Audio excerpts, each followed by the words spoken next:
はい、私です。今回のテーマは、感情感情が吹き荒れるノスタルジックな映画です。はい、今回のテーマはですね、クライム映画の切ない系をチョイスしてます。またね、いいチョイスしてきたんでね、よかったら最後までご視聴ください。はい、1本目紹介します。レオンです。1994年アメリカの映画です。ニューヨークのアパートに住む少女マチルダは、悪徳な麻薬捜査官スターフィールドの手によって家族を殺されてしまいます。なんとか逃れたマチルダは、隣の部屋に住む男レオンに助けを求めます。レオンが一流の殺し屋であることを知ったマチルダは、家族の復讐のために人の殺し方を教えてほしいと頼みます。レオンは最初は断りますが、彼女に説得されてしぶしぶ了承します。次第に2人は奇妙な共同生活の中で友情とも恋愛ともつかない複雑な感情を抱くようになっていきます。ニューヨークを舞台にしたアクションエンターテインメントです。この監督、リュク・ベッソン監督なんですけど、ニキータとかルーシーとか他の映画も面白いんで、よかったら見てください。ナタリー・ポートマンめっちゃ可愛くないですか？なんか昔、もうほんと7年前ぐらいの時に、なんかマチルダみたいにボブヘアにしてなんか首にチョーカーつけるファッションみたいな、めっちゃ流行らなかったですかね。流行ったよね。そういう女ばっかいたな。なんかそれぐらい、だからレオンって映画はファッション的に影響力ある映画だなと思うし、私初めてこの映画見た時、小学生ぐらいで家族と一緒に見たんですけど、やっぱりその家族を殺されるシーンがやっぱトラウマになったな。なんか今大人になった今は普通に見れるけど、でも子供の頃見た時結構衝撃的だったな。なんかお姉ちゃんか母親が殺されるシーンで、風呂に入って音楽を聴きながらお風呂に入って殺されるシーンがあるんですけど、なんか自分が死ぬ時にこんな死に方したくないなんて思ったな、子供の時。何の話？この麻薬捜査官のスタンフィールドもめっちゃ悪いやつだけど、でもなんかね、この役がいいんだよね。役がね、多分みんな恨んだと思う。あれいいよね。あとスタンフィールドとさ、レオンのさ、最後の言っていいの？爆発するシーン、あれいいよね。さらっと最後ネタバレしてるけど、本当に最高の映画なので、見てない人がねいたらね、本当に見てください。続きまして紹介する映画はですね、ノッキンオンヘブンズドアです。こちらは1997年ドイツ映画になります。余命わずかと宣告されて同じ病室に入院させられたマーチンとルディ、2人は海を見たことがなく、死ぬ前に海を見ようと病院を抜け出し、車を盗んで人生最大で最後の冒険へと出発します。しかしその車はギャングのもので、中に大金が積まれていました。残り少ない命の彼らに怖いものなどなく、犯罪を繰り返し、ギャングのみならず警察からも追われる身になります。果たして彼らは死ぬ前に海にたどり着くことができるのか？できます。危ねえ、今ちょっとオチ言っちゃったから強制カット入れました。なんかね、この映画ね、もうね、すげえ好きなんだよな。もうさ、個人的な話するんですけど、私中学の時にいじめられて学校に行きたくなくて、でも親に言っても学校に行きなさいみたいな言われて、で学校に行くふりをして、で地元に海があるんですけど、もう毎日海に通って遠いところをね、ただただ眺めてたんですよ。中学生の考えることなんてすごい狭くて、どこか遠いところに行きたいなって言っても、行けるところなんて地元だしお金もないからね。だから私は海をね、ただただひたすら見つめてたんですけど、その中学校時代をね、ふと思い出す映画で感情がねシンクロしてしまいました。マーチンとねルディがさ、その病院をね抜け出して海に目指すんですけど、まずこの2人が病院の厨房を勝手に入って、で冷蔵庫とか開けて、もうテキーラと大量のレモンをね囲ってね飲んで泥酔して、それで出発するんですよ。なんかそのシーンもすごいねいいんだよね。すごいなんかねグッとくる、グッときていいのかわかんないんですけど、すごい好きですこの映画。てかそもそもなんか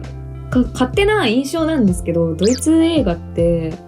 なんかすごい癖の強い登場人物が多いなっていうのがすごい印象的で、すごいなんか特徴的なキャラが多いので、なんかスッて入ってくるんですよね、物語一つ一つが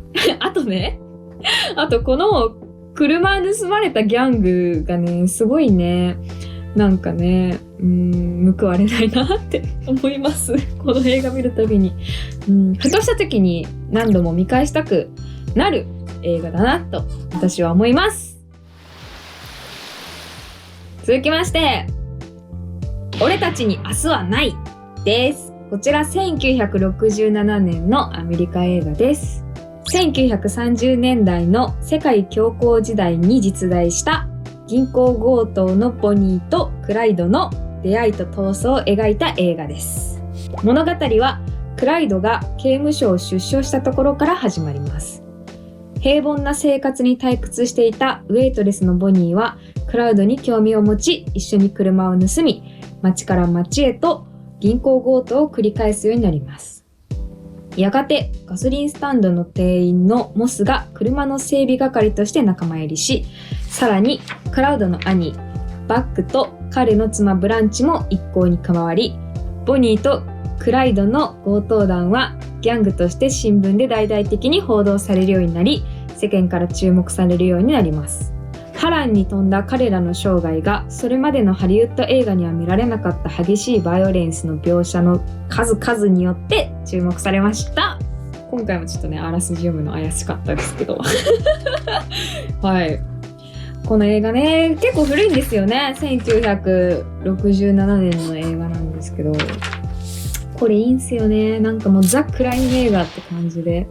犯罪者なんですけど、なんかね悪い気しないんですよね。悪い気しないとか言っちゃダメなんですけどね、悪い気しないんですよねって思ってる時の衝撃のラストなんですよ。このラストいいな。5回ぐらい巻き戻してみたもんな。今まで見てた私の感情をどうしてくれるんってね思わずね声に出しちゃうぐらいのね。しかもねこれあらすじでも言ったんですけど、実話なんですよ。実話。ラスト本当にあんな感じだったのかって感じなんですけど、実話でラストシーンのために見れる映画だなと思います。私もね確かねなんかそういう衝撃的なラストシーンの映画だよみたいな紹介で確か見た気がする。でも本当に私の想像をダメだ、ハードル上げちゃうからもうこれ以上喋るのやめます。はい。あとですね、毛皮のマリーズ好きな人この中にもいらっしゃると思うんですけど、もうこの映画まんまのね曲があるので、元ネタは知らない人はね今すぐチェックしてみてください。じゃあ最後の映画紹介します。バッファロー16バッファロー16です。1998年アメリカの映画です。刑務所から刑期を終えて出所したどうしようもなくひねくれた男ビリーが主人公です。彼は自分が刑務所にいたことを知らない両親に今からフィアンセを紹介すると見栄を張って嘘をつくのですが、恋人どころか女友達もいません。そこで彼はたまたまそこに居合わせた見ず知らずの女性レイラを脅迫し、恋人のふりをさせます。そんなところから始まる2人のオフビートなヒューマンドラマです。はい、この映画もね好きな方いると思うんです。いっぱい。いやいいんだよな。そのさ主人公のねビリーがねめちゃくちゃねブチギレやすいんですよ。でもその彼がねそのたまたま居合わせたね女性レイラと共にしてね成長するんです、人間的に。もうそれがねとても良くて、未だかつてね誰も見たことないようなね恋愛映画なのかなと思います。まず映像の演出がなんかあんまり見られない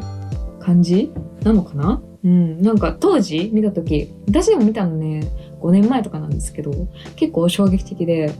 こういう映像なんか面白い演出なんだなって思ったし、あとなんかファッションも印象的で、ビリーがね確か赤いブーツ履いてて、それがとても印象的でおしゃれだなと思って、ずっとなんかかっこいい赤いブーツ探してるんですけど、未だに出会えてません。すごい乱暴的な映画なんですけど、でもその中に隠れてるピュアさがねとても胸キュン胸キュンとか言っていいのかな、すごい胸がキュンキュンして、なんかクライム映画っていうことをついつい忘れてしまいますね、この映画は。あとその、別にネタバレも何もないんですけど、最後 The End って流れるんですけど、なんかこの映画を見た後に The End って流れて、よかったって思える気持ちの印象があって、なんで私の YouTube チャンネルのヘッダーになってます。はい。たまにねコメントでね、バッファロー66好きなんですかって言われるんですけど、本当にその通りです。見てない方はねぜひ見てください。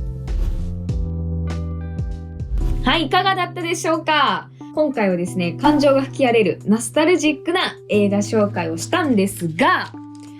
今回選んだ映画で一つ共通点があるんですよ。何だと思います？ぜひ分かる方はコメントに書いてください。チャンネル登録、高評価よろしくお願いします。またねー。